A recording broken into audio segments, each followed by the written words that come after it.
It's loading. Says it's live on my side. Okay. We're not coming through on YouTube yet, but should I'm any sure we will. moment. Yeah. I just got a notification that we did indeed go live. Woohoo. I know it might take a little bit on YouTube to actually come through, but I think it's going to start any minute now. Let's see. There we go. Nope, we're coming through. All right. Sweet. Cool. Great. So today we're joined by my lovely co-host Lindy and our Hello. guest Shane Alden. Did I say that right? It's Shane Alden, right? Yeah. Okay. I know you had an Edwards in there too. I'm not sure if you used that or not, but yeah. Alden is my middle name, and I wanted my name to be Shane Alden for animosity, but I realized on Facebook it had my full name, and I was like, too late. Well, that's awesome still. But you go by the Wild Dryad online, which some people might have already seen your Instagram videos and YouTube. I think Instagram is where you have the biggest following, right? Yeah. Yeah. Instagram's a good platform for showing the pictures and everything. But Shane, you're a self-taught illustrator, botanist, and educator, and you've been teaching communities about botany for about 5 years now, I believe. And you've even recently collaborated with the Conservation Foundation and the Chicago Field Museum of Natural History as an instructor, teaching about edible wild plants. And we're really pumped that you're here with us today. And, the focus of the live stream for anyone watching right now is going to be mostly Paw Paw foraging, and then, some more general foraging topics we wanted to discuss. But yeah, Shane, how's it going, man? Welcome to the show. Thanks for having me on. I'm doing good. It's good to be engaging with people, and we're getting into the next foraging season already. It's felt like a very long winter time. I'm like, finally it's getting warm enough to go back outside and start foraging greens and different flowers and stuff. Yeah, no, it's my favorite time of the year because everything comes back to life. But here in Montana, it's really hard with the spring because things are getting warm and you're getting really excited about foraging, but then the snow comes again. And again. We literally just had snow today again. Dang. And yesterday. Which is a bummer. Yeah. Yeah. So it's coming. It'll happen. Our growing season here is just so short, unfortunately. But, so I do want to say quick for if people are watching, then you can ask your questions in the chat and we'll try to get to them as we go, probably more toward the end of the podcast if we still have time. And I do want to mention too that we are doing still the giveaway on the Year of Plenty channel right now on the YouTube channel. So right now we're gifting this book, Field Guide to Wild Edible Plants by Sam Thayer. And all you have to do is once this video is done, once we're done streaming, it'll post to the live tab on our channel. Leave a comment on that recording. And then if I reply with the mushroom emoji, that means you won the book. It's as simple as that. And we'll be drawing a winner around like April 20th. So good luck with that. But beyond that, Shane, I tried to kind of like find a bit of your backstory, like, what really brought you to foraging. And I haven't really been exposed to that story. So I'd love to just hear like what pulled you into the world of foraging in the first place. And maybe you can share, if you have one, maybe there's like a moment or an experience that really set you down that path. Yeah. So I started learning it about maybe 4 or 5 years ago. And I picked it up. There's multiple factors that contribute to me learning foraging.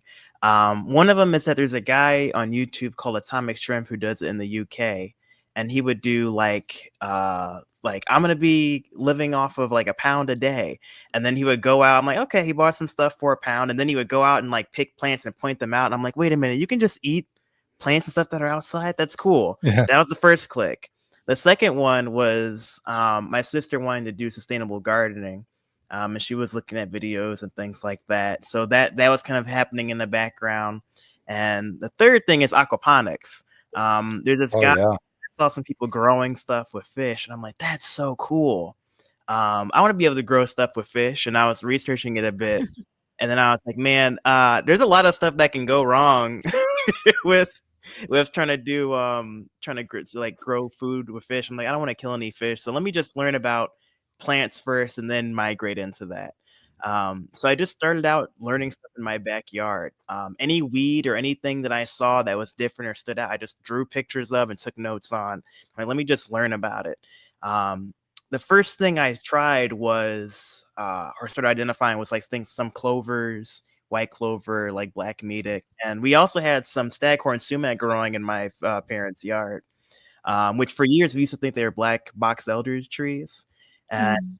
wait a minute, people make lemonades out of this. People make seasonings, and it's used all the time.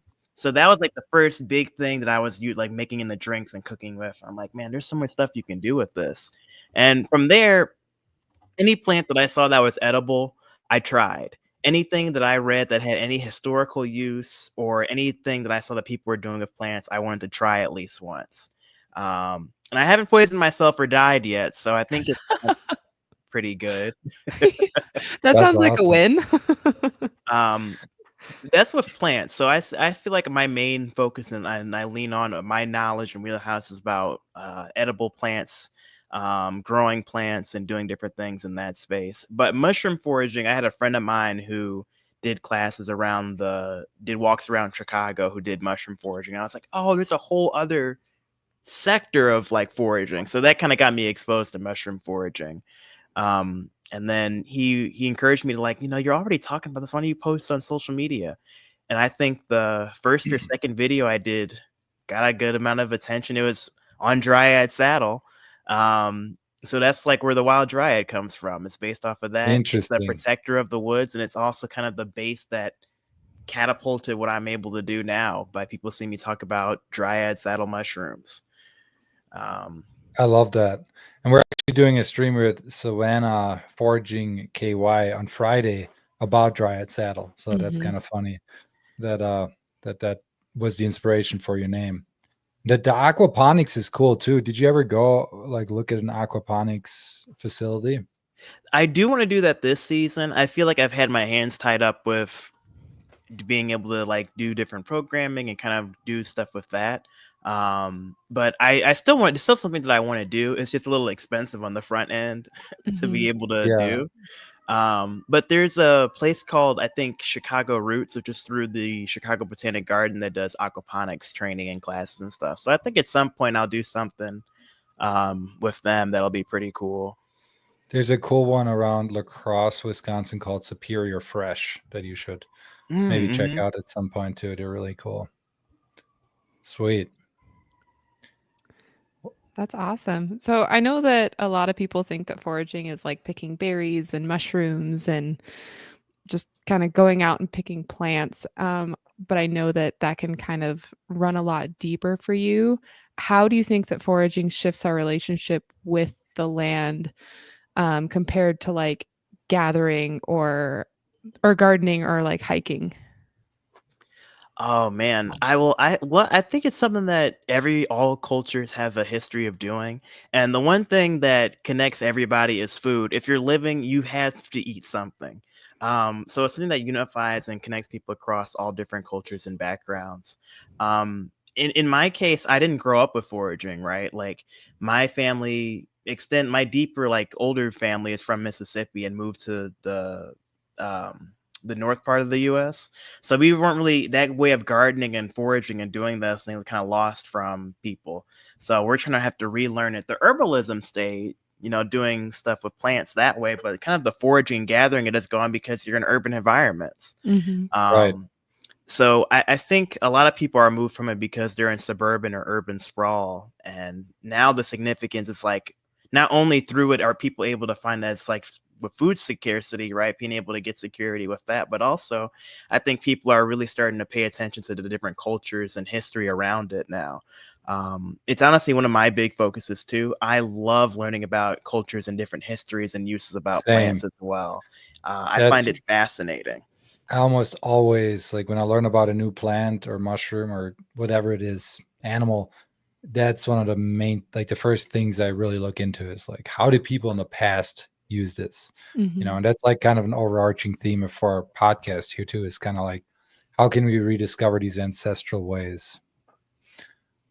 Yeah, Oh it's great yeah. that one.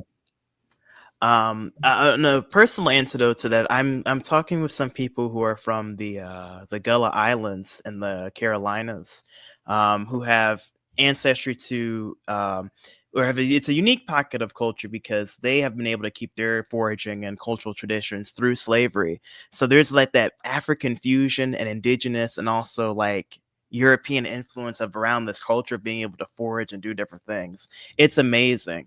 So that's kind of been a rabbit hole I've been going down with learning about different practices and uses of plants in that space.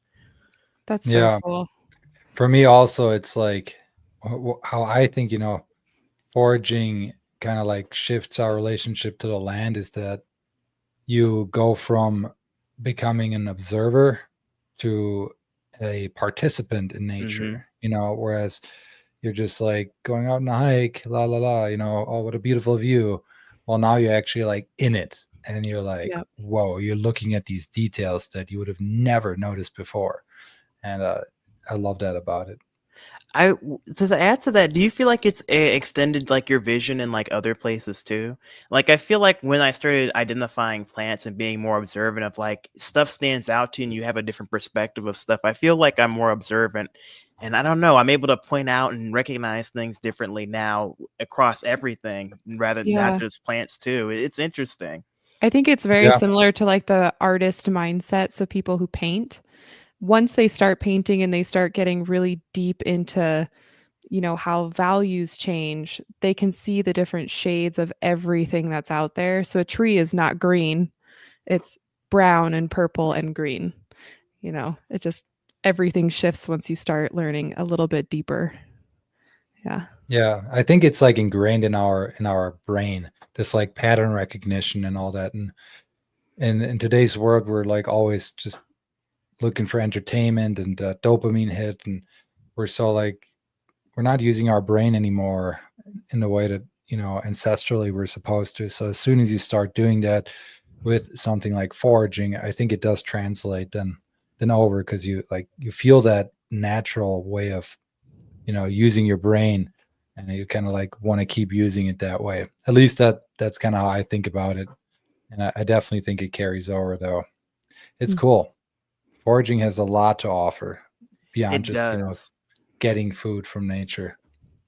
Like, So, oh yeah, mhm. what were you gonna say? Go ahead. Oh, I feel like I still get like that like that excitement, or like I don't know if it's dopamine, maybe it is, but like when I find like mushrooms or stuff that's rare, I don't even sometimes I'll go looking for stuff not even with the intention of foraging. I'm like, oh, I found this. Like this is cool to find. Yeah, totally. I mean, at this point, I even get excited about like finding a dropped pine cone or something weird, that's not edible when I'm Yeah. Yeah. out foraging. So, but it also doesn't really like exist in a vacuum, right? It's the foraging is kind of tied to the land access and identity and culture. And I'd love to kind of hear your take on this. Like, what do you see as the social or cultural implications of foraging today, especially as like more people are rediscovering it? I think we're in a new era of it that's different. I think historically there's been moments in throughout history where people haven't been allowed to forage in certain areas, or have had their limitation to be able to live off the land be restricted or controlled. And I think because people are there's a level of people who are removed from it now. Now that people are rediscovering it, there's no rules or regulations around it really yet. And I mean, apart from like some certain state parks or areas just not allowing any harvesting of plants, really foraging is a very loose and fluid. It's very gray right now. And I Very think that freedom definitely, oriented. yeah, and also I think we're also living in it where more, unfortunately, but at least that's a personal opinion, you're having more industry come in and take a part of it. You're seeing more people sell like mushroom tinctures or wild, like unique wild flavors of stuff, right? Like it's a new, it's changing and shifting currently as we're living through it. Um, so in terms of like people changing of it, I think the biggest questions today and historically is just access to it, right? If you're living in an urban city and don't really have resources to go anywhere, you're not going to be able to have that connection to the land like you do if you're living in other areas. Or on the larger scale of it, people in the US, we live in a privatized nation of stuff where we have, it's ingrained into the system and culture of being able to, hey, this is my property or my land, or you can't go in these certain areas and have access to it. Versus some other countries just allow people. A personal example, right? In parts of Tanzania, they allow open foraging, and it's just community driven. If people want to go out and be able to forage, they can, as long as they're not gathering all of it and eating it every day, right? Because you're pulling. It's collaborative in that way, and that's Hmm. a completely different system of culture that's ingrained in it differently than it is here. Yeah, Definitely. it's a bit of a double-edged sword, because on the one hand, I really love this unregulated and kind of gray environment you described to foraging, as a hunter, like with so many laws, and you can only hunt here and there. I know there's some of that in some states around foraging, but on the other hand, as a hunter and whatnot, I also understand that it could easily go sideways. And so many people come to this hobby that you know uh, that they just over harvest in certain areas, and Mhm. some regulations are probably a good idea, on that front. But it's like a Definitely. weird double-edged sword. Yeah. Yeah, like I definitely think there's gonna need. I don't know. My biggest concern with there being more rules and regulations around it is that it's not going to be accessible to everyone. Like I feel like there's Right. going to be a lot of people who are going to get inadvertently shut out from that. Um, or the fact that a lot of it isn't broadly taught either. I think if more people were growing or had access to be able to forge things on their own and had the time to, then I don't think there would be as of a need, like for the economics to thrive of people gathering large harvests of stuff to sell or give away, or there wouldn't be that Right. market for it too if there was more access to food and more widely available plants in general. Hmm. um, I don't know. I think there's multiple perspectives that you can look at it from. Um, the biggest gripe that I've observed in certain pockets is the lack of education being taught with it. Not only do people not aren't able to recognize plants, but they also don't know the difference between native, non-native, invasive species, right? How much to harvest, how to even process the food, right? Some people may know how to forage, but then don't know, okay, now I have all these acorns, how do I process it? How do I make it into something that I can use from day to day? Do I have the time to do it? Um, there's many different factors that go into it. Right. Yeah, totally. Yeah, that does raise a good point. Like, I wonder how many people out there are just like harvesting stuff and then never ever using it. You know, Yeah. I don't know. That sounds Well, kind hope of like the learning the hard way method. You know? that's why though I think it's important for, like, educators and content creators and authors to really continually push this idea of like wild tending. That's what we like to call it. That's how I learned it. Hmm. Um, and it's something I've personally like really gotten into the last 2 years, I would say, but like actually going out there and helping those plants thrive in an area and spreading seeds and whatnot. So I think that really needs to be a big part of what we teach. Yeah.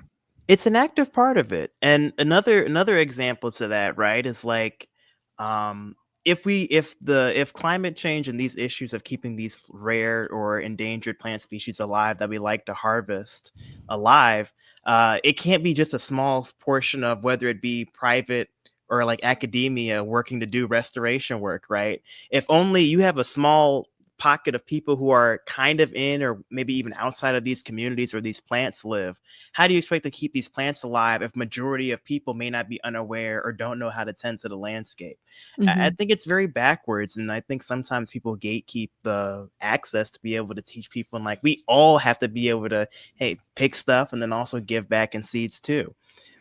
There's this really removed pocket that people are in, whether we think that nature is for the taking, right, to use whatever we want, or that we're removed and just let nature be and not have a hand in it at all. And it's like we're an active part in it. Yeah. Totally. That's key. Yeah. Yep. Being that part, going back to that, being that active participant. Mm-hmm. Totally. Sweet. Well, so far I think the everything in the live stream is working. People in the chat are telling us the audio is coming through. I see we Oh, got good. Mike Mason's back, who's been a big supporter of our streams, and Orion is here too from Forage, Colorado. Definitely check out his website and all the videos and content he puts up. Actually, we're gonna have an episode dropping with him pretty soon here that we recorded last week or 2 weeks ago. So I'm super excited. But Shane, so let's shift gears a little bit, because the title of the podcast was level up your Paw Paw Foraging game. And, we'd love to bring a bit more awareness to Paw Paws. I know that's something that you've been focusing on, yeah, from what you told me the last few years. And I think a lot of people don't really know about this incredible native fruit yet. It's definitely a new one for Lindy and I. We don't have Paw Paws here Yeah. um, in Montana. We don't really have that many fruit trees, unfortunately. But what makes pawpaw so special to you? Why Really, do you love I know you're asking me a question. I'm sorry, but I gotta ask: have you all ever had a pawpaw before? I've it? never had No, one. I no. learned about them Like, actually from a YouTube channel last year, and I went on like a month-long obsession journey of wanting I, to have one, but I've never had one. I wish you could send me a virtual one right now. Yeah. Or you know, tip me a pawpaw in the chat, please. Yeah. Pawpaw tips accepted. Yes. Well, definitely. If you ever come out this way, we'll get you all some pawpaws.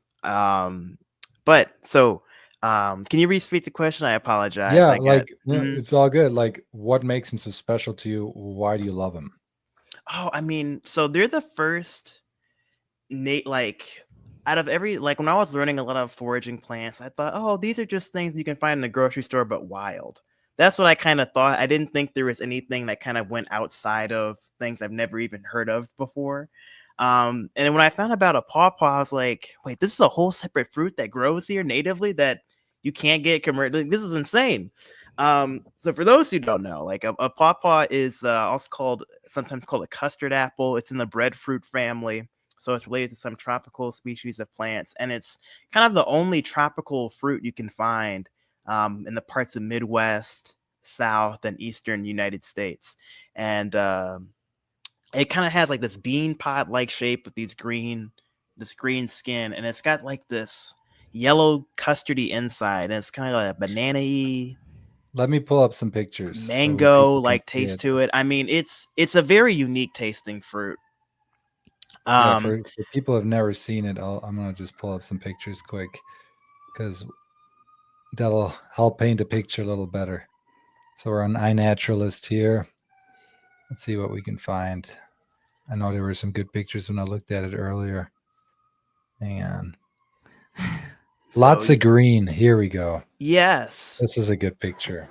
So I had my first one maybe 3 years ago. A friend of mine co-owns a vegan meat style restaurant in Chicago where they had made pawpaw style cookies. And I was able Ooh. to had some pawpaws that they had gathered there, and I was able to try a pawpaw and also have some cookies. I'm like, man, those are probably some of the best cookies I've had made with pawpaws. We'll keep a mental note of that. But I was able to try some pawpaws for the first time, and it was really good. Um, it's a very unique taste. When you eat them, they got these kind of large seeds in there, and you find them around late summer, going into the fall. You can only gather them once they fall from the tree. You can't pick them beforehand; they won't ripen well. Same thing for those who maybe live in parts of the South, like same with persimmons. You can't pick them off the tree; you gotta let them fall first before they ripen. And they're, I mean, oh, such a great fruit to have. So you said Um, though they kind of taste like you said probably like a custardy. Was that right? Like almost yeah, like it's extremely banana. sweet, like banana, mango-y, kind of That's what they like remind me of a banana. mango.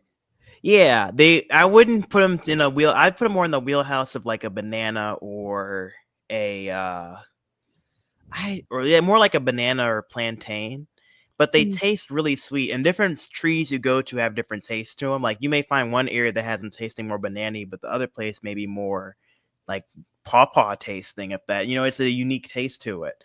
Um, I find them fascinating because they're an indigenous like cultural fruit, right? Not only ancient fruit, because like the giant sloths and stuff used to eat the fruits, but also they have Really historical use of people using them, uh, eating them that way.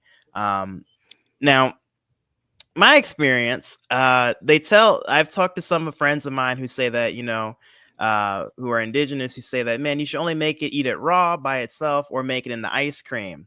And that cooking it isn't really a traditional way of doing stuff with pawpaw. interesting. And I was like, Hmm. oh, okay. I didn't know that. And then also So make sure you can't eat the skins or anything too. Those can make you sick. you Okay. can't. So no skin for sure. What about the seeds? No, definitely not the seeds. Don't eat the seeds. Even if they're underdeveloped and tiny, you don't want to get that in the pulp or whatever you're making. Um, Okay. I made them in the ice cream. It's very good as an ice cream. You can put like some crumble in there, Ooh. cookie crumble or something. You can put like I made butterscotch. Made like a persimmon syrup and then infused that in the pawpaw and had like this like native fruit style ice cream thing. It was pretty good. Oh, that sounds Um, so good. That sounds fantastic. So sitting on, you mentioned some of the history and just like this cultural meaning. Um, so you mentioned from at least from what you heard from your indigenous friends, correct me if I'm wrong, if I heard that mhm. wrong. It's mostly eaten raw, right? Or what was the other thing? Into ice cream or Eaten raw or frozen or cold? frozen? Frozen would be interesting. Yeah, because I have this monster of a book here. Mhm. Native American Ethnobotany. Have you looked at that one before? I have not. It does remind me there is a site called the Native American Ethnobotany database that I love going to too as a resource. Oh, you should send that to me Yes. so I can check it out. But they say here for Asmina triloba, which is the pawpaw, right? Mhm. They mentioned that the Cherokee specifically used them. And they say that fruit used for food, and then the Iroquois, I hope I'm saying that right, they used them for bread and cake fruit. So the fruit Hmm. was mashed. The fruit was mashed, made into small cakes, and then dried for future use. Dried food, raw or cooked, fruit, sun, or fire dried and stored for future use.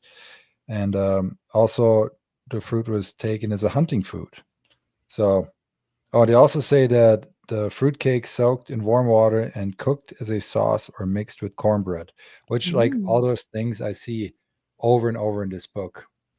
Like, the book is very, like, mm, how to minimalist, I should say. Like, it's Mhm. just very short sentences, like what I was just reading. It's not very descriptive, but I often see that, like, a lot of these fruits were dehydrated and then, like, used as, like, with cornbread, you know, together like that in like a almost like a porridge. They would soak the bread with the rehydrated fruit and like water, I think, or maybe milk. I don't know, and just like eat it almost like a soup, like a porridge dish.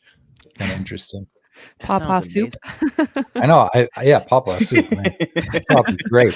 Yeah, yum. I Um, also, sorry, what were you gonna say? no, no, go for it.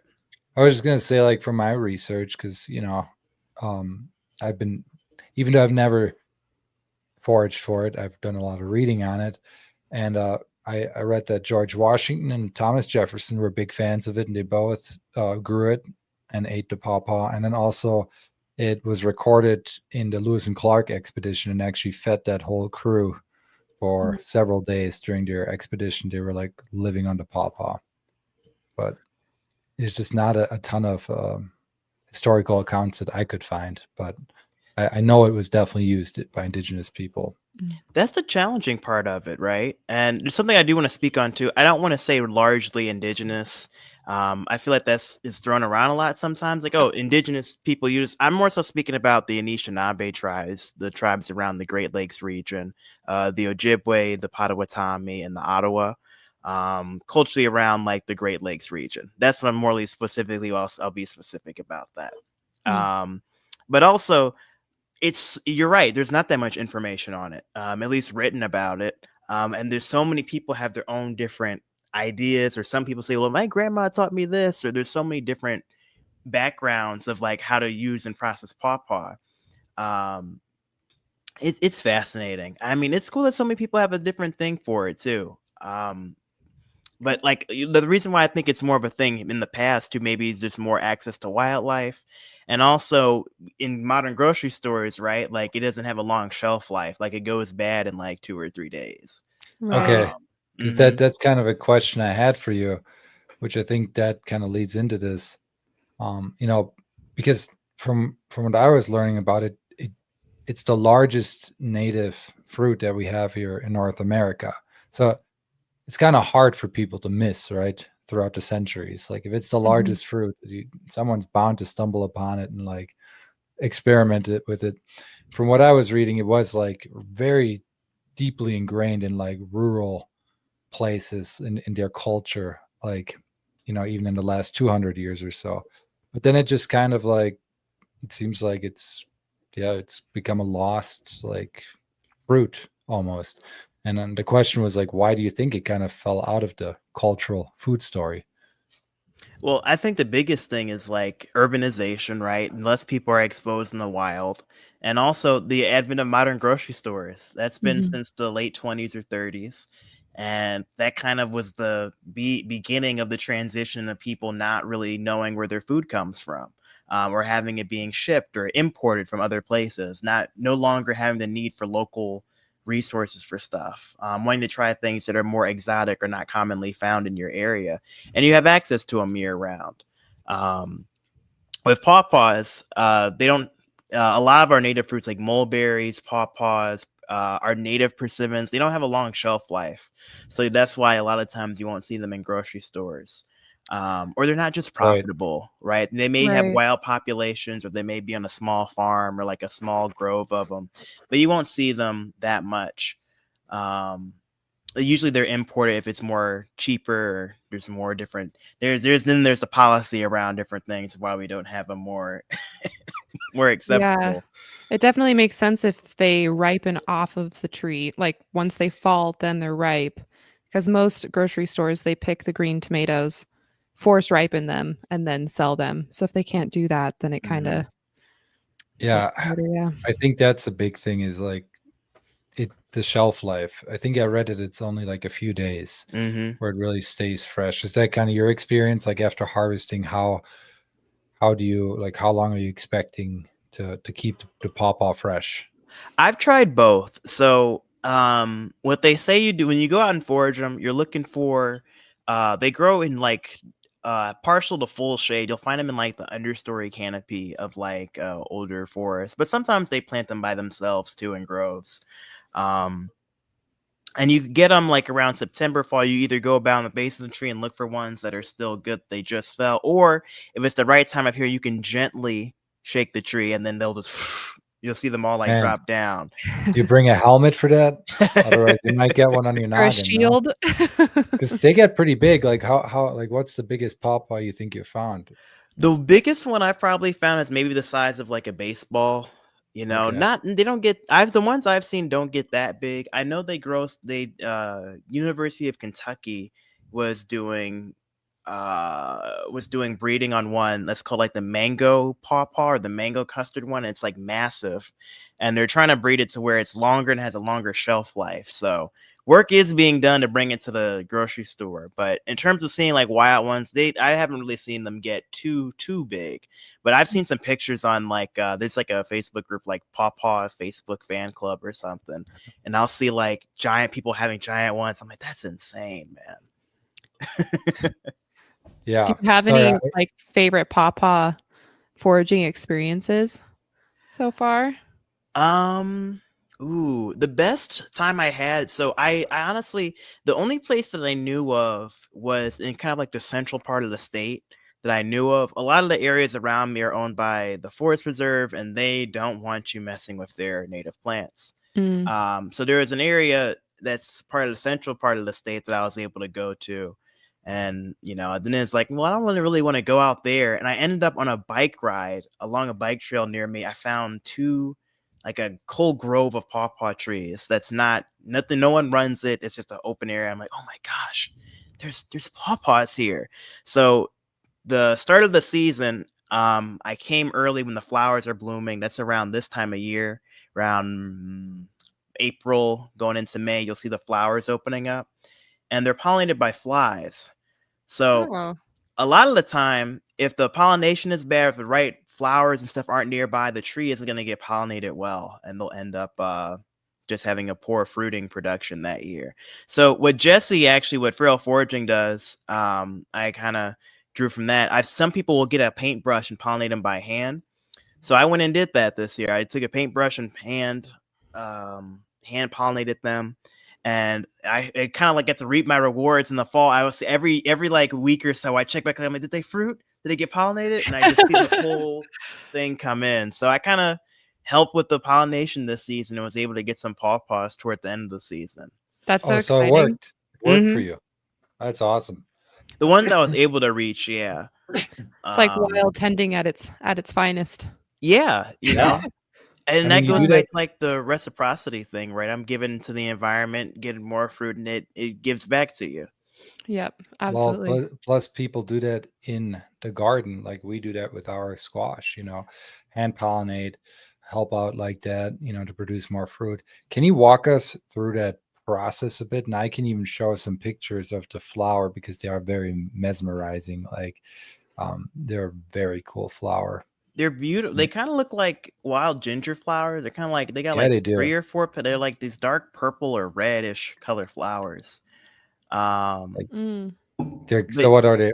Those are the sepals right on the outside, sepals, I yeah, think. you got the petals in there. Then you got like the center part of the flower, so all the pollen is gonna be at. Now, if you come at the right time, when like a nice warmer day in the season, Mm. you'll see little flies going in and out of there. That one looks maybe a little bit under, but it's kind of like greenish light yellow pollen that you'll get, and you'll get a little bit of paintbrush, and you'll just get the pollen from multiple different flowers. And forgot to mention, the key is you need to have multiple trees. It does not self pollinate.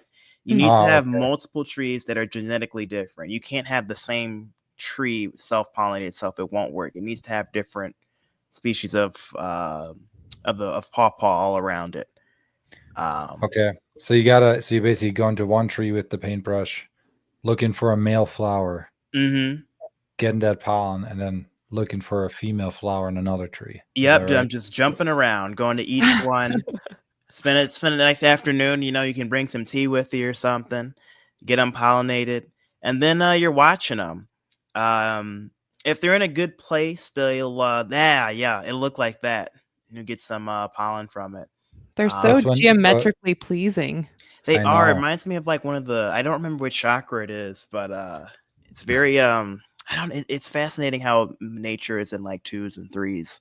Mhm. So Um, does this look like a male flower to you or a female? yeah, You yeah. tell? Male. And then you'd go in with the toothbrush, get that off, and then bring it to a female. Is there a visible difference between them? So, for people watching, if they want to try Genuinely, to that. be transparent, I actually don't know. I kind of will just go through each flower that I'm able to reach, and then just Okay. load the brush with as much pollen as I can. Go from flower to flower. Make sure it's in a nice even distribution. And then I'll do my best. This is also the same year when I got this harvest was during the cicadas last year. Uh, Okay. you can find some videos of me like digging from the cicadas and also checking on the pawpaws coming in. Um, Oh, man, I missed that. That was a big like thing. A lot of people went foraging for cicadas, right? yeah, and man, I know some people who do, and I'm not gonna knock. I'm not gonna yuck nobody's yum. I'm not there yet. I've gone fishing. I've gone. I've done. I've done some like hunting with people, right? But doing some cicada, I don't know about that. Yeah, I don't I know. don't know. I think because when I was a kid, I think I maybe was 3 or 4 when they were swarming, like, and I was at Kittyland, and I don't know if it's just like weird stuff. Then I don't know. It's just I was like really freaked out by them, and I'm not by nature usually. That was kind of the first time where I'm like, ugh. I Yeah. wonder if they're the same as kind of like the grasshoppers we have up here. My mom told me a story about when she was a kid. She was riding on her bike with a big piece of gum in her mouth and was blowing a bubble and caught a grasshopper in it and went to chewing. She said it was the sourest, Oh crunchiest, man. nasty. So I have no interest. I've yet to try an insect. I don't think I've ever like have I tried an ant? I feel like I've I've eaten ants definitely before. so as Yeah. a kid I know I tried a slug once, which is kind of why I have a phobia of slugs. Um, but never like a crunchy insect. Chat, whoever's in chat right now, let us know if you would try an insect or not. I'm curious to hear what people have to say. Supposedly Um, they taste like chicken, cicadas, but I feel like Everything they say tastes like that. chicken. I don't like the idea of companies putting bug product in our food, and then not labeling it, clearly and stuff like that. Mm.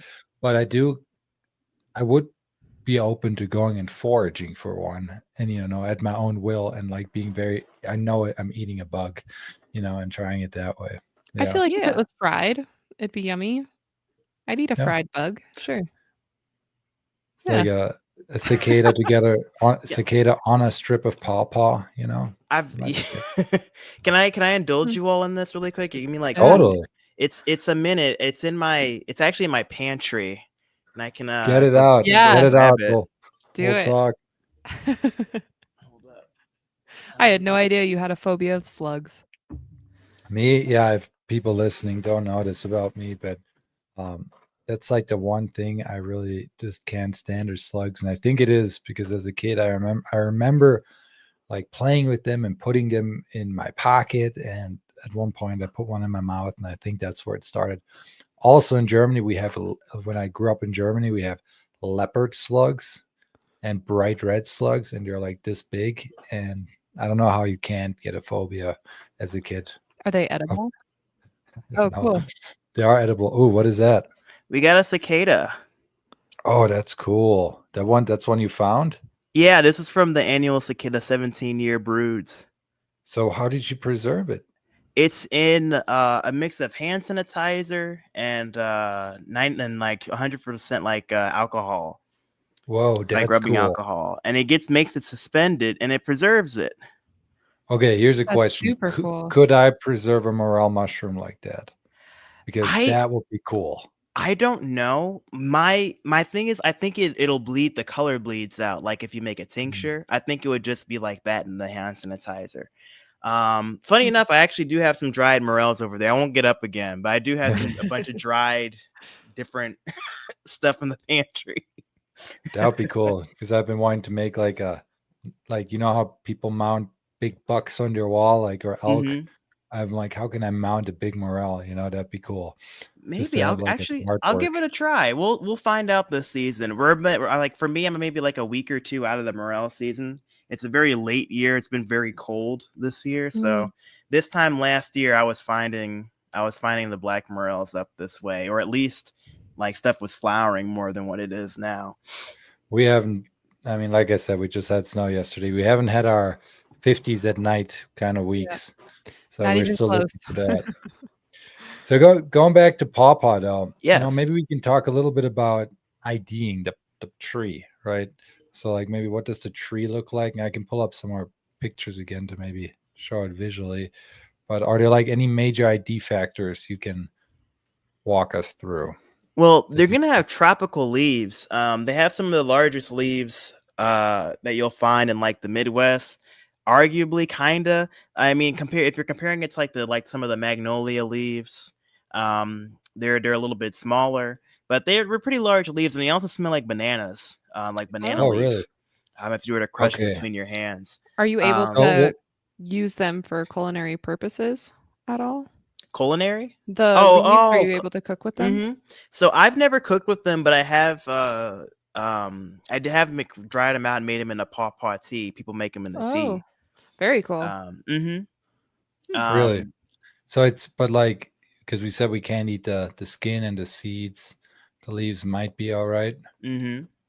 Interesting. The wood is also very smooth, and it grows in these like really thin stalks. Like, um, they don't really grow a big trunk. They kind of spread and map out, and you'll usually find them in like understories of like established canopies of stuff. Though they do Well, find, there's some ramps. yeah. So exactly where you'd be finding ramps. Think of heavy leaf litter, like spring ephemerals and things grow, right? They're going to be filling in that like open, like heavy leaf litter style woodlands that you'll find throughout the Midwest. Though they do, that's not always the case. Sometimes they'll grow on the border, but they're usually going to be in some established forest already of Mm. some kind. Have you noticed that there's a difference between the ones because I think you mentioned they kind of like sun, the ones growing more, on the edges of forests, do they have bigger fruits?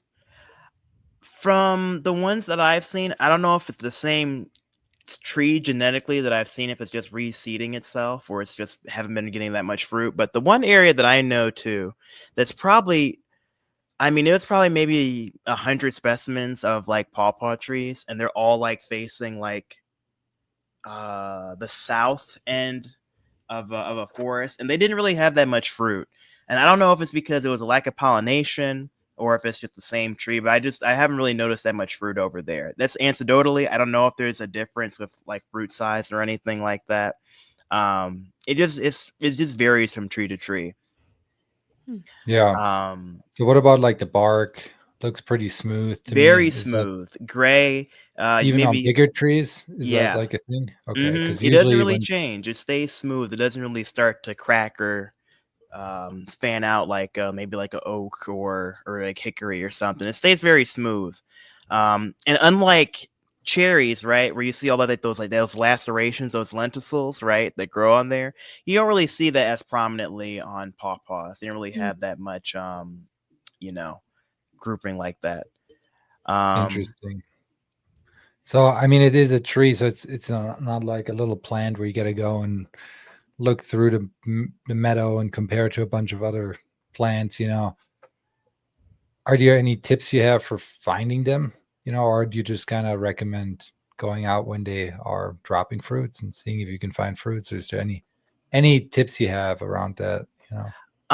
Usually you're gonna find them by you tend to find them where there's streams or water, not Mm. growing directly by the streams, but they'll be like off, like pushed like kind of into the woodland off the sides of like streams. But that's not always the case. Sometimes you'll find them in full open forest next to nothing. Um, the most that the biggest patches that I've seen was up in Michigan around some of the state parks out that way, and you'll find them kind of in like little valleys, like at the bottom, like climbing up, where there's like a little bit of sunlight and things like that. But as long as you're looking with established canopies, maybe 50-year-old forest and up. So like there's an established canopy of stuff. Species wise, maybe find oaks, maples, nut trees, things like that. You'll tend to find them in those forests. Yeah, I actually took a note because I was reading Sam Thayer's book on it, and he was mentioning that they grow in association with mulberry and hickory. So, Mm. when Mm. people do find pawpaw, also keep an eye out for those other things that, you might have a spot that produces a lot of different wild food, you know? Yeah. It really just depends on where you're at. The two locations that I've been to most recently is around Cottonwoods, which is a strange one. I think those were intentionally put there, and an old growth area out in Michigan where it's mostly beech, oak, and maple species of stuff, where they're all in the understory of that. Okay. And actually, Mike was saying that there are male and female trees. Hmm. Some colonies can be all male, and that is true. And we kind of touched on that a little bit earlier. So, and he also says that that's the squirrel's handiwork putting those trees together, in my opinion. Yeah, that could be Yeah. it. Um, two things to add to that. I know if people try to get seeds from them, I actually had gotten into a little bit of something like last year when I was posting them because people were uprooting saplings. The Mm, saplings do not transplant well. So if you see a sapling and try to uproot them, they're probably not going to make it. They do not transplant well if you're uprooting Okay. it from an established site. But for seeds, if you gather seeds, then they need to be cold stratified. They need that coldness or that frost for a certain amount of time before you transplant them So and grow them from seed. can you explain how people can kind of reproduce that at home if they wanted to? I'm going to be very transparent. I'm a very lazy gardener, and that's kind of how I attack a lot of the stuff that I do with regrowing stuff. You kind of can recreate how you'd find them in the wild. You can plant a whole fruit, because that fruit is going to break down over time. And if you plant it at a good depth, it's also going to protect the seeds from being too cold, right?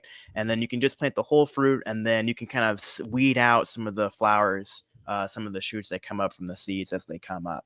That's okay. one way to do it.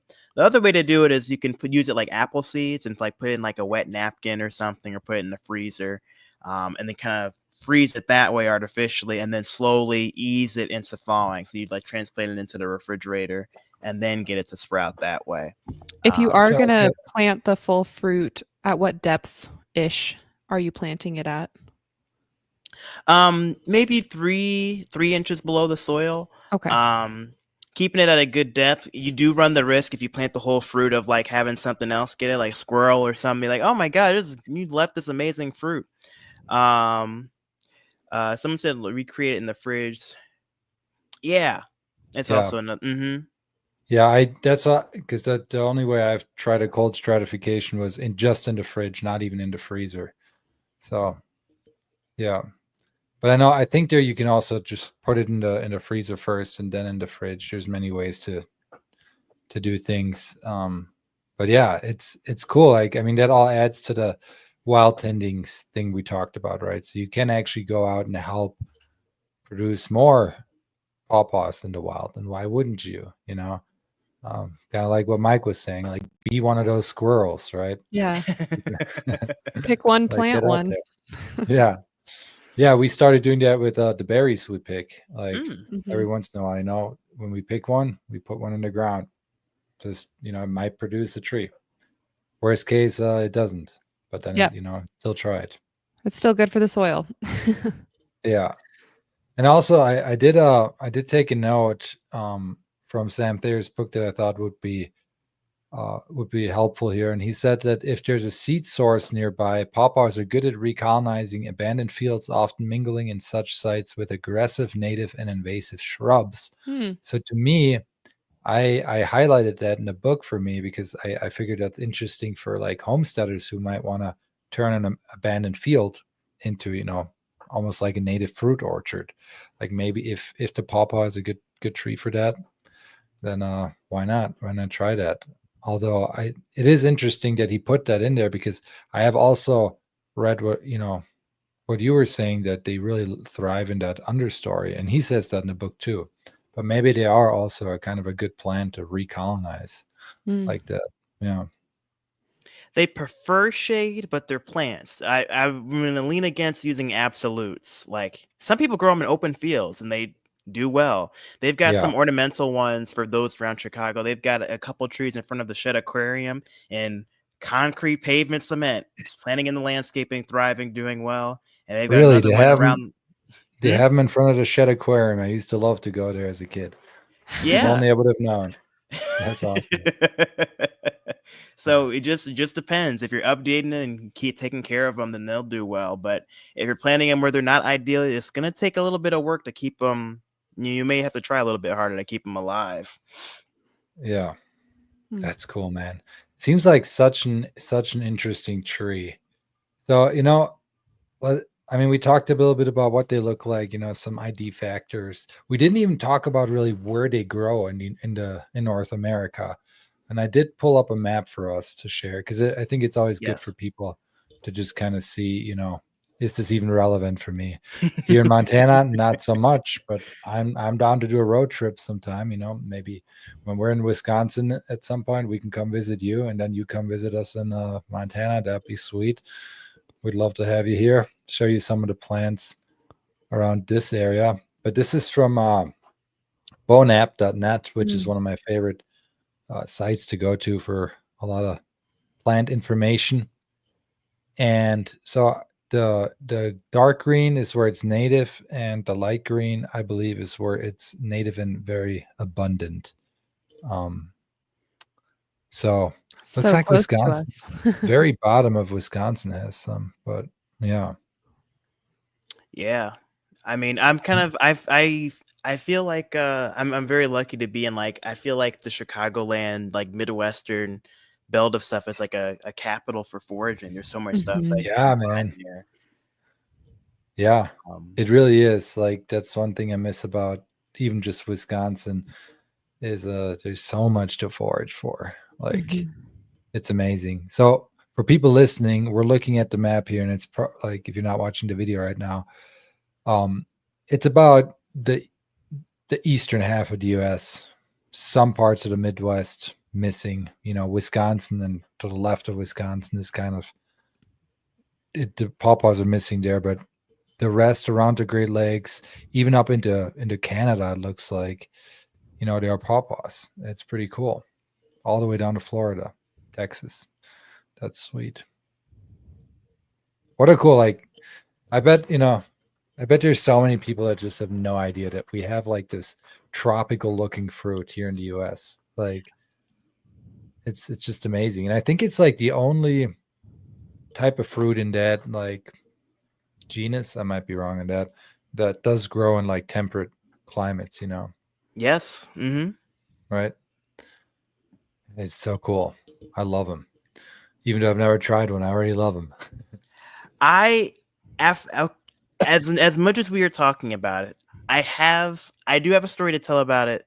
And I had, up until me trying them, I had persimmons after I had pawpaws, and Okay. I am biased now against pawpaws for persimmons.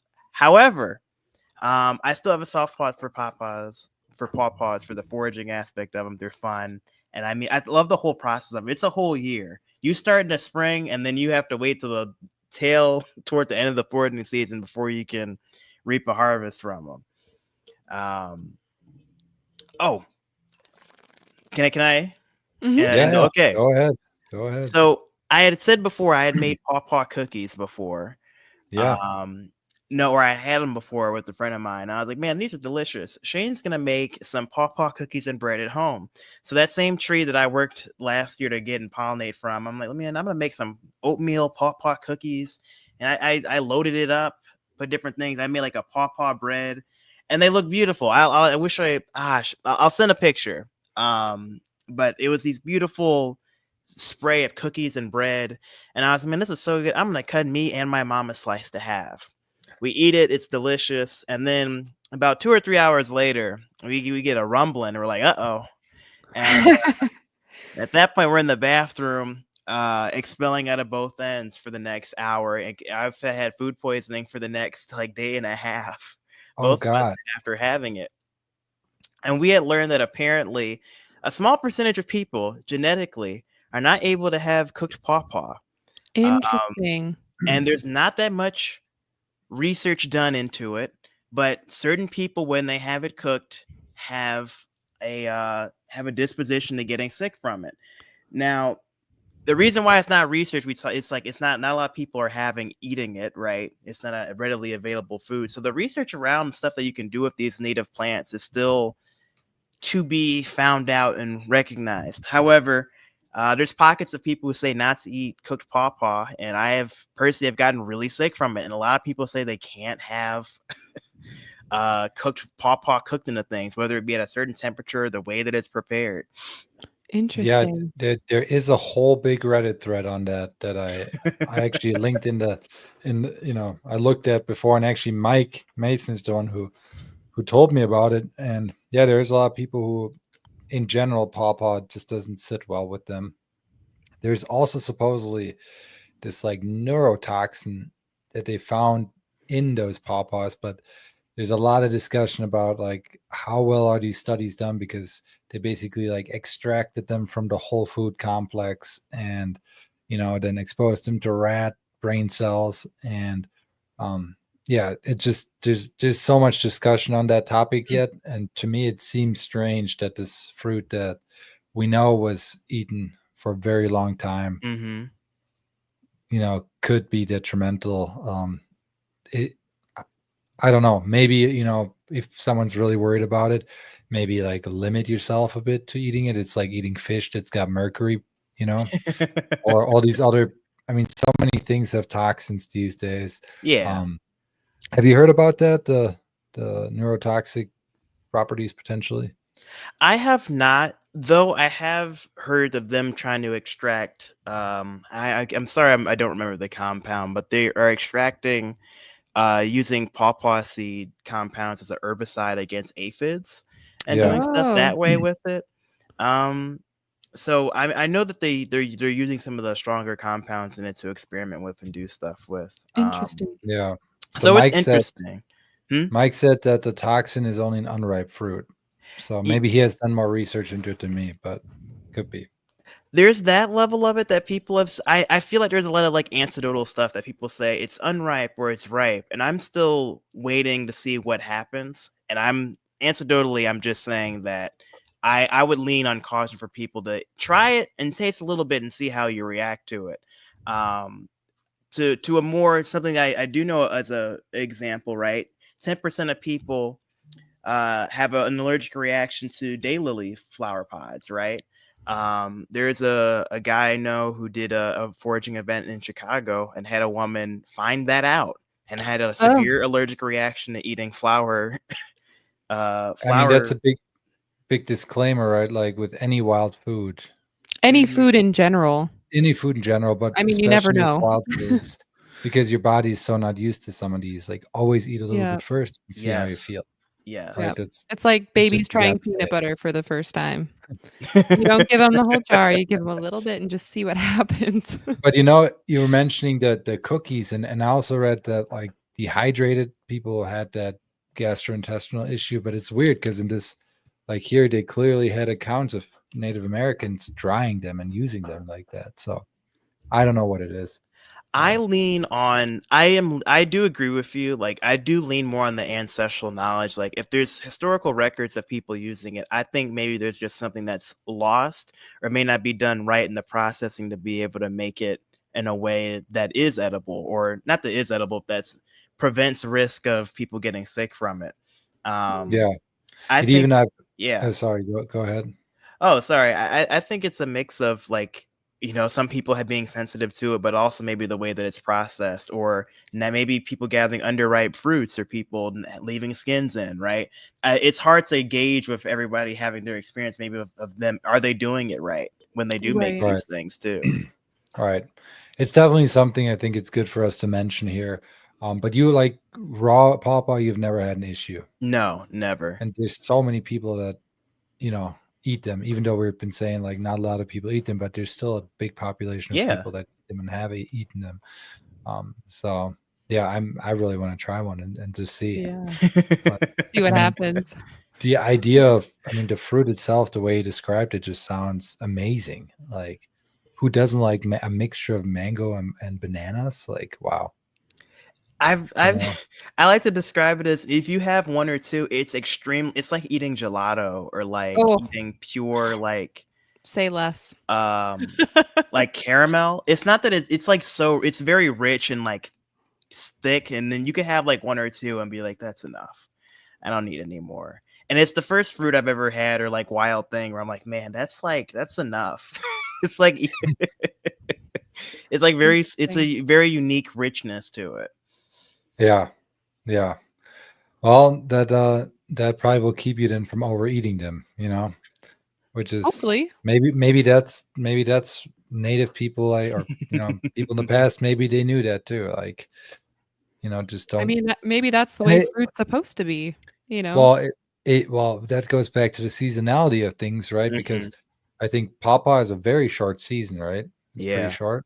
What are usually the months when you're harvesting them, and how long is If that season? depending on the season, late August, at least here in where I'm at, late August going into mid to late September. So around the big harvest season, right? With corn, apples, squat, when all that stuff is being harvested in the season, you'll start finding pawpaws. Okay. So kind of with the other fruits. And Mhm. do you have any tips for timing, to getting it right?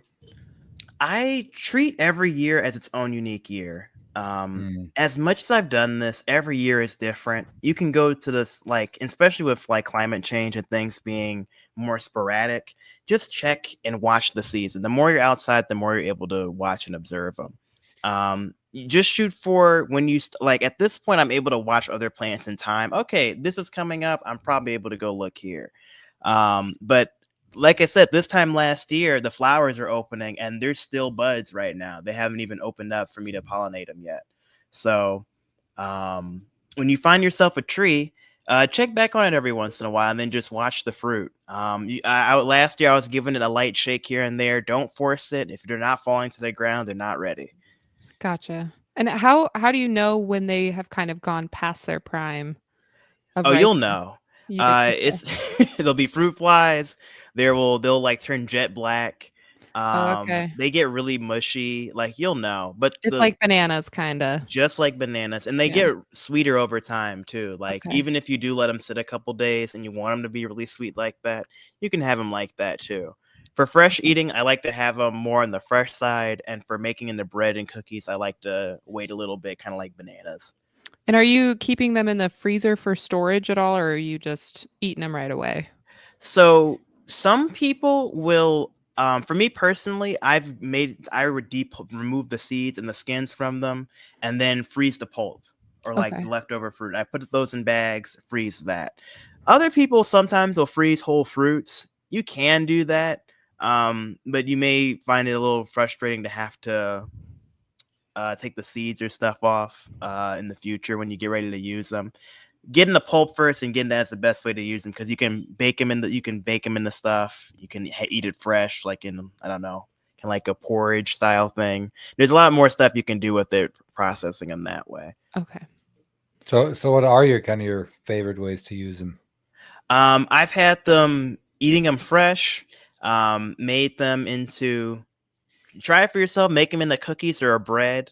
Um, I've had them in the ice cream. Ice cream is the best way to have them, or freezing the pulp for future use. It's the best way to enjoy the flavor year round.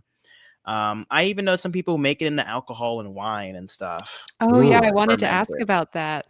Um, seeing due to a certain age, I'm not able to brew my own stuff, Yeah. right? But I know some people who do make their own like Okay. alcohols and different things like that.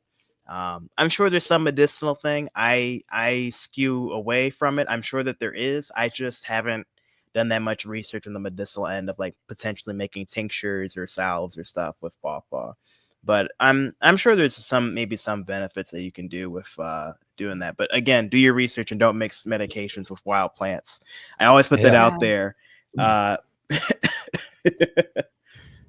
No, that's a good disclaimer too. So you would say if you had one thing, like one food use to recommend, it would be ice cream. Is that the one? Yeah, I'd say Mm. ice cream. To try it out, to really like the flavor, or refrigerate them before you eat them. I honestly, they're better cold. That's just my Mm. experience personally. I like to have them, what's it called? Put in the refrigerator and eating them cold is very refreshing that way. Robin, no, not Robin Kimmer. Harriet Keeler, who wrote Our Native Trees, like this older like tree book, described the fruit as being over. What's the word? Um, why am I blanking at it? Overripe? No. Not overripe, but like overwhelming. It's like it's a very strong flavor for her, as she described it as. Okay. Some people may experience that. You just gotta try it for yourself. I'm not gonna yuck in nobody's yum, especially if you haven't tried it yet. Yeah, no, totally. I'm all for people trying things and see, instead I'm all for encouraging the picky eaters to try everything. Yeah. Hmm. It doesn't You hurt to never try know. it. Well, Yeah. it's like the most common thing I hear is like, "Oh, I don't like mushrooms." And then I'm like, well, Ugh. have you had anything but a button mushroom? I And mean, usually it's like, I used to be that person. I didn't like yeah, mushrooms or onions or olives or any of that stuff. And now I'm like, give it all to me. yeah, I love everything there's now. just so Yeah. much flavor there. That one So much hurts, flavor. man. Like, oh, like you don't like mushroom. Like, man, there's so many more kinds of mushrooms than portobello, than like you said, the button mushrooms, or Yeah. like, or they're oftentimes I've realized I've just been cooking them wrong. Like when they're really slimy, like there's I ways don't to like that. prepare Yep. them. There's Yep. ways to prepare them that don't make them that way. It's like either you've had them wrong or you just had one kind. If you Yeah. said that you Yeah. don't like mushrooms, That was give my them a shot. problem. I had them in stew and they were just not my kind of thing. I tried them sauteed, I think, once or twice, and then I liked them. But yeah. So if we, you mentioned only get the ripe ones. Mike was saying the underripe ones tend to have that toxin. Um, how do I like know that it's ripe if it's underground? Like you kind of said like bananas, but is there like a point where I know, okay, this is for sure not ripe? Ooh, a good example that people experience, right? If it's a storm that happens and it'll knock some on the ground preemptively, they're gonna be really hard. Okay. Also, if you were to taste them, it's gonna be astringent, like a underripe persimmon. Like you'll know when you taste it. It won't taste like ripe how it's supposed to. It's gonna Like be, delicious. Yeah. yeah. It won't. Not even. It's like it kind of. I don't know if tannic is the right word. I don't know if there's tannins in there, but it'll be. You'll know that it's underripe. It'll kind of be this astringency. So Um, here's the question: can I take an unripe one and ripen it at home, No, like I would banana? it will not be the same. Just like having Perfect. a bad grocery store banana where it don't won't turn yellow, it'll go from green to black. It will not Yeah. ripen. You have to get them when they fall from the tree naturally. If you try to ripen them, it doesn't work. I've tried, and ethylene doesn't work either, right? How they ripen tomatoes and stuff on the truck for grocery stores. I've put them in bags of bananas that naturally release it to see if they would ripen, and it doesn't get them to ripen well. Hmm. Okay, that's good to know. So try to get them ripe. Yes, and another thing I'll add for people who do want to try them, if there is a local farmers market, check there before you go out seeking for them, because they find you can get swaths of them that they end up going bad. So at any particular season, you go to a farmers market and find a lot of it to try. I know a lot of farmers markets around Indiana, farmers markets around Central and Southern Illinois have got them. In that general area, I'm sure they have even Paw Paw festivals you can check out, different That's Facebook cool. groups. That'd be so fun. So I highly encourage checking out different Facebook groups and growers and stuff. Sometimes people even grow or their own bread varieties that have their own taste and size and stuff. It's amazing the amount of stuff that people are doing with them. That's super cool. Have you ever tried doing any like fermentation projects with Paw Paws? I am terrible with fermenting stuff across the board. When I try to make wine, I get vinegar. When I try to make vinegar, I get wine. When I try to make vinaigrettes, I get champagne. I don't know what I'm doing. Ah, champagne vinegar. That sounds I don't great. know what I'm doing wrong. The only thing I've had the most success with is making like fermented sodas and stuff. I've Mm. done it with sumac and ginger, um, and like berries and stuff like that. This year is my fermenting year. So I've dried stuff, I've canned stuff. I'm going to be canning stuff this season. So this year, me and a friend of mine are going to try and make some mead, different berry meads and stuff when the season comes up. Dude, So, it's awesome. Like Yeah. I've made a handful now of fruit wines, and I made a mead out of birch sap. So we ooh, actually went and we tapped the birch trees, got that sap, used that as our water, mixed in our honey, local honey, like 5 gallons of mead. I think we did 13 or 15. I think we did 15 gallons of honey, or sorry, pounds of honey. Gallons would be a lot. 15 pounds of honey, and yeah, it turned out really good, I thought. It's And fantastic. this Yeah. year we're really trying to do more again too, because last year uh, I didn't really. I did one wine, right, Lindy? I did like a mixed berry wine, but I think that was 2 years ago now. Yeah. might have been 2 years. It's such a fun thing to do, and I know Lindy still has a bunch of local rhubarb from her friend's garden, and we have a bunch of choke cherry juice that we froze. We have a ton of Service service berries. berries. Yeah, yes. everything. Yeah, so we're gonna We like to just make like blends and just try Yeah. weird stuff. I wish Country we wines. remembered Poldy, that one he made 2 years ago. It's the best wine I've ever had, and we don't Oh, remember how we made it. most people wouldn't agree with that, but I No, I I know legitimately you think love that. me. Yeah, no, it has nothing to do with that. Well, it's just like when you make your own wines, it's like I don't make them like grocery store, like add all these chemicals and make them super, you know, pure and Mm-hmm. what do you call it? When there's no more cloudiness in them. I It's Like for got like the distilling, you don't distill them a mm, lot. mm-mm. I It's oh the got think. wine the you don't distill at all. Right. What you do is you rack it. So basically, over time, you keep putting it in a new glass carboy, and that just allows you to like get rid of more and more of those yeast particles. And then there are like I think there are tablets you can put in there to make it more clear. But I like that. And like if I'm thinking from an ancestral lens, they would Mm-hmm. have had yeasty wine, like, and I kind of like that flavor. I don't know. it sounds Um, so terrible. I like me some so yeasty wine. by the way, Mike said that you got vinegar because your airlock isn't secure. That's probably true because Ah. over time, if you wait for too long and have too much air exposure, that'll happen. Um, Mm. so like I Mm. usually expose it to like the air for a week, and then I put it in a carboy with an airlock, and then I let it go, and then no more oxygen can get in, just uh, carbon dioxide can get out, CO2 can get out. So yeah. Okay.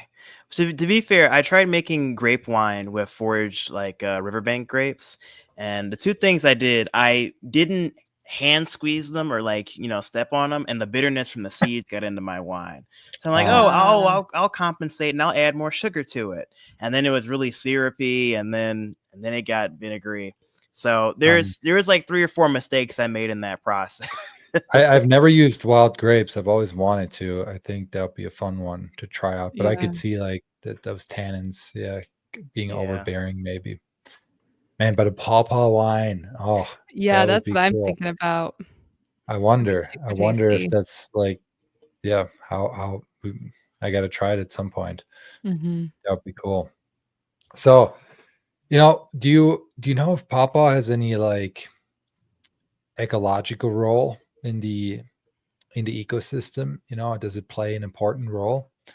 Have you researched that? I'm not sure of like how deep of a part that it plays. I'm sure that it contributes and it offers food. A lot of the time they tell people not to gather large swaths of it. One, if like local people are eating off of it, but also like some animals and possums and other things will use them throughout that time of year to like harvest and get some food to help stretch. I think of it as another food source. In terms of where it plays and maybe like its relationship to other trees or other stuff, I'm not that sure. Mm. Yeah, it's just I always like to kind of learn about that too. So, I wasn't sure if you had an answer there, but that might be something to look into. If anyone watching Yeah. later or in the chat knows, drop in the comments so we can all learn together. I'd love Definitely. to hear that. So let's see. I think we went over all the questions I really had for you. Mhm. One thing I did want to share that I have in my notes here is also from Sam Theory's book, Incredible Wild Edibles. He says that pawpaws are particularly high in niacin and mineral nutrients. They have 87%, or they have 87% as much potassium as bananas, which is wild. And amazingly, pawpaws exceed bananas, apples, oranges in their content of all the other major mineral nutrients like calcium, phosphorus, magnesium, iron, zinc, copper, manganese.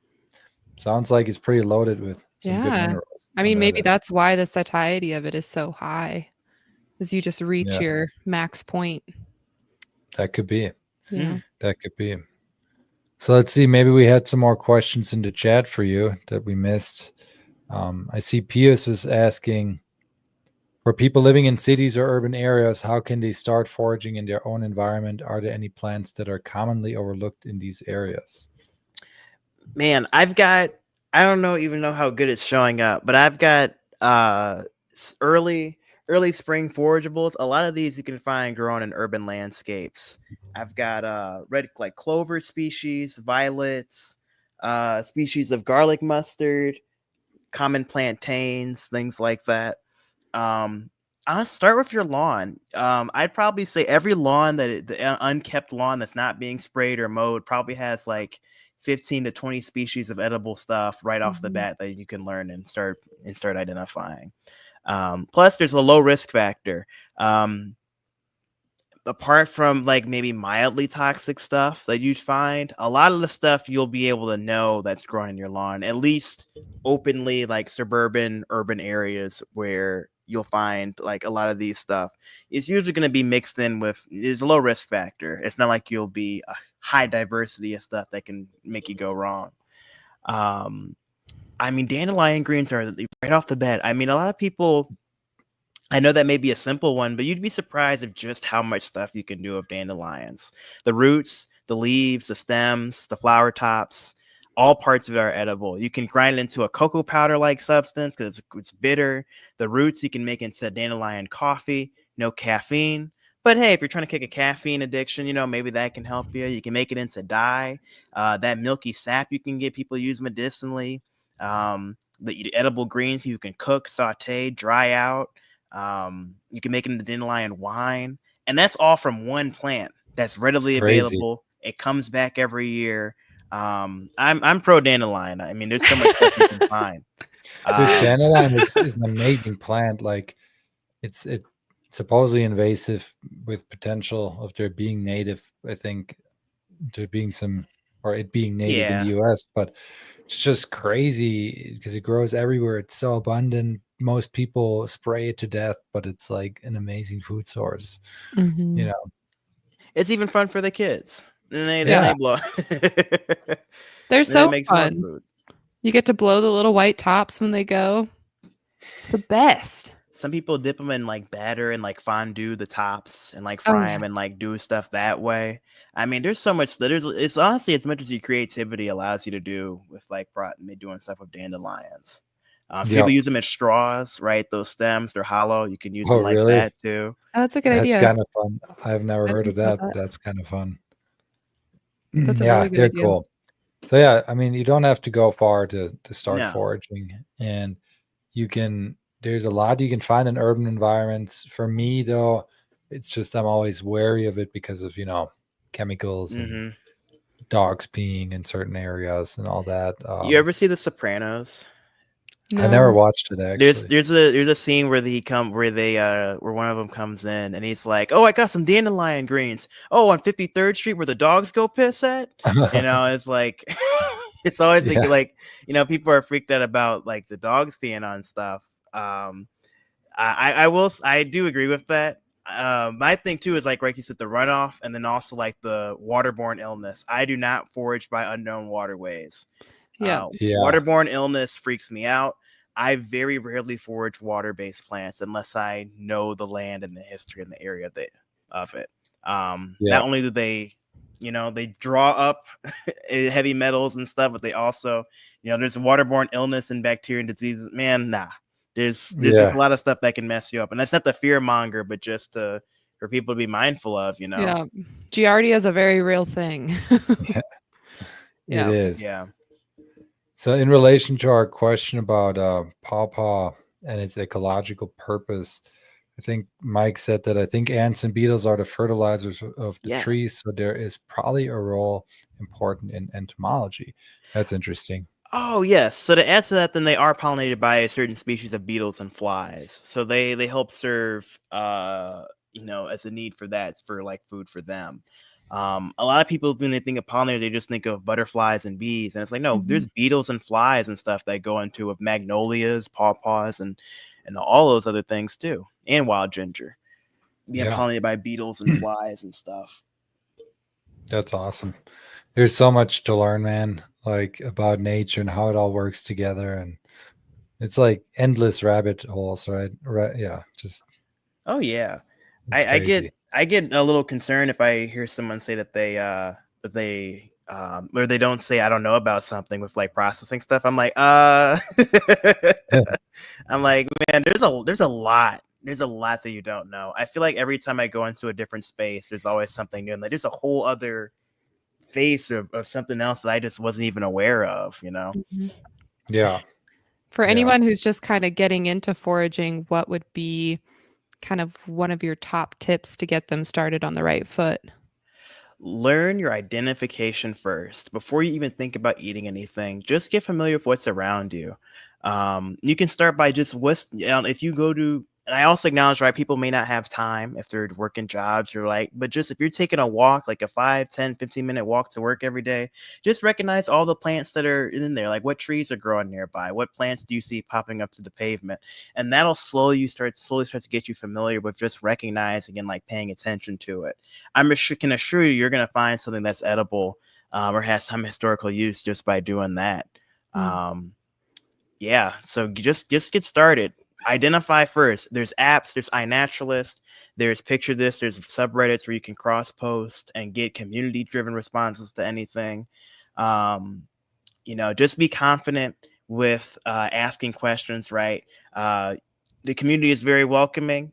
Feel free to ask questions and be wrong. Yeah. If you misidentify something, then allow yourself to do that. Rather be wrong and maybe be embarrassed than try something. And be very embarrassed. Yeah. And the other thing I was gonna say with like trying stuff, is I think what's more dangerous, not people who are beginning, but people who know a little bit but don't know, who know more than the beginner but still are not fully there yet, and they think, oh well, I can try a lot of different stuff. You truly don't know what you don't know. There's a lot of lookalikes to stuff, and certain things need to be processed or done a certain way. For a beginner, just try stuff that you can pick or eat out of hand, and then start going into blanching and stuff like that. I'm just now getting into blanching of like processing stuff like that. I just want to make sure. Yeah, totally. And then once you know of a plant, then you can go down those like different ways of eating it and fermenting it and all that. Mm-hmm. It's just, yeah, it's awesome. I always say once you get into this stuff, you'll never be bored again. And you'll No. literally like you'll have a lifetime of learning ahead of you, and it'll be very valuable because every new thing you learn, you're going to be more resilient as a human. And that's like a big part of why we do this podcast. Is like the mission really is to build more resilient humans through food, and that includes foraging, hunting, gardening, homesteading, like all that. But foraging, I think, is just a great first for people to kind of dip their toes. You don't necessarily need your own land, like you would for a garden, because we're privileged to have public land here in the U.S. Yeah. And you don't need a ton of equipment to go foraging. All it really takes is patience, right? And some books, getting some information on it online, and then confidence in IDing and all that. Yeah. Cool, man. Well, is there anything else that you wanted to get out there about the Paw Paw that you feel like we didn't cover? But I think I asked all the questions I wanted to ask. Trying to think if there's anything else with foraging. I guess I want to I just want to reiterate again. If you know if you go to some certain farmers markets and just ask around and see who grows them, like, and get a chance to try them first before you go out and get them. It'll be a good opportunity too. They have different festivals. I highly encourage looking at local community events and seeing if you have anything nearby. Yeah, totally. That is a good way to get started, especially like if you're very new. Find a mentor. Find your group of people who get excited about it. Yeah, who get excited about it, or like helping you learn and you help them learn. Like that's one of the coolest things ever, if you can have that kind of relationship, I think. Sweet. Well, I guess if anyone has any more questions in chat, now is the time to ask. But before we end, for people who are still here who weren't here at the beginning, I just want to say one more time that we are doing a giveaway for Sam Thayer's Field Guide to Edible Wild Plants, one of the best books ever. Do you think this is one of the best books ever? Have you read it? I have. I love this book. It's one of the first books I got. He gave me a signed copy when I was a couple of years ago, man. And like, that's cool. It's one of the most in-depth books that you can find today on market that covers everything. I kind of use like an encyclopedia. and we'll Yeah. just go back and reference different stuff. Yeah. So if you want to get this gift here, all you really got to do is once we end the stream, go to the live tab on the channel. You'll see a recording of this, and then just leave a comment. And then if I reply with the mushroom emoji, that means you won. Simple as that. Trying to keep it simple for everyone. Sweet. And thanks for everyone who was here watching it live now and participated in the chat. Hopefully as we do more of these, we'll have like 100 people in chat. That'll be sweet. I know you, Shane, I know you do your own live streams and Instagram and whatnot. I've been in some of those. Tell people like where they can find you, how they can follow your work some more. Yes, I'm on everything. Everything is under the Wild Dryad. But I'm most active on YouTube and Instagram, still the Wild Dryad. And of course, if you're in Chicago, I do in-person plant walks. Upcoming for April and parts of May and June, I'll be at the Morton Arboretum, teaching about some edible wild plants in there. Hopefully finding some morels too. Fingers crossed. It's going to be raining all week, so I'm like, we're almost into the season. Yeah, I mean we're excited for morel season 2. We're Oh, lucky yeah. here that we have the burn morels and more the mountains with the Ooh, elevation. man. So you can find morels sometimes here into July. Oh, It's pretty cool. man, we only get them in the like that quick window in the spring, and then it kind of Then tapers it's off. over. Yeah.